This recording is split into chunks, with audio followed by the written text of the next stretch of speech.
There was this kid who applied to the best hospital in his city.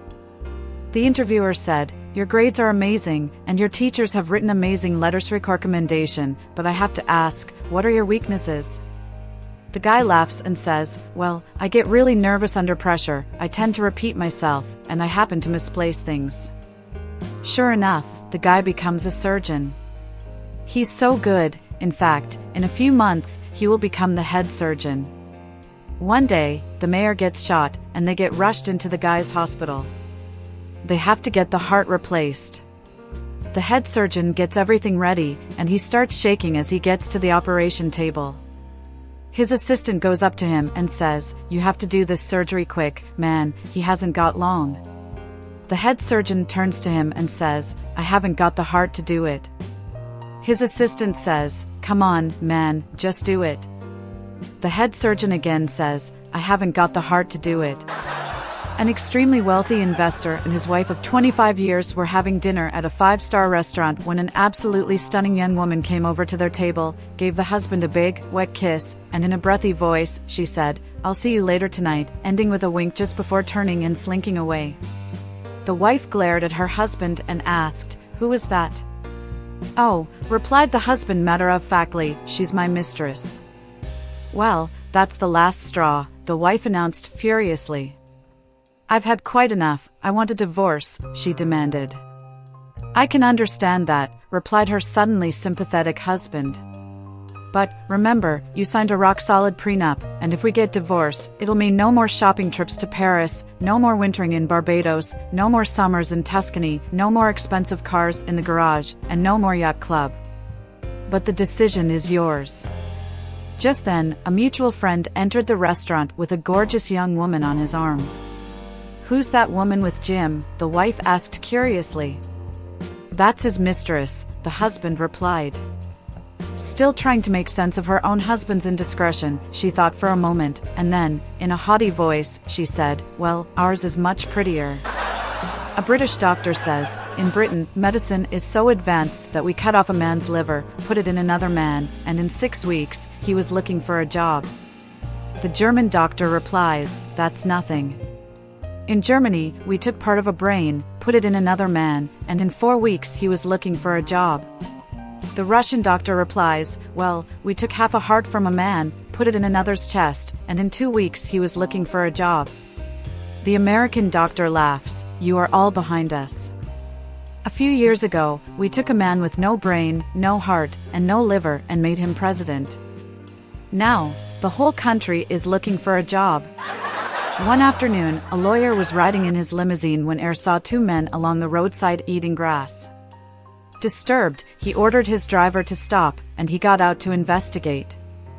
He asked one man, "Why are you eating grass?" "We don't have any money for food," the poor man replied. "We have to eat grass." "Well, then, you can come with me to my house, and I'll feed you," the lawyer said. "But sir, I have a wife and 2 children with me.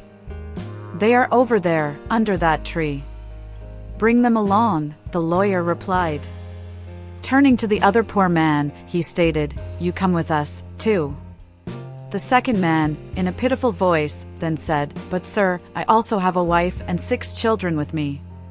"Bring them all, as well," the lawyer answered. They all entered the car, which was no easy task, even for a car as large as the limousine was. Once underway, one of the poor fellows turned to the lawyer and said, "Sir, you are too kind. Thank you for taking all of us with you." The lawyer replied, "Glad to do it. You'll really love my place. The grass is almost a foot high." A journalist asked Tim Cook why iPhones are so expensive. "Well," said Tim Cook, "that's because the iPhone replaces a whole bunch of devices. A phone, a camera, a watch, a music player, a video player, a PDA, a voice recorder, a GPS navigator, a flashlight, a calculator, a portable gaming console, and many other things. Surely, a high price is worth paying to replace so many devices." "Then why are Androids so much cheaper?" asked the journalist. "Because," said Tim Cook, "an Android replaces just one device. The iPhone." A guy dials his home phone number from work. A strange woman answers.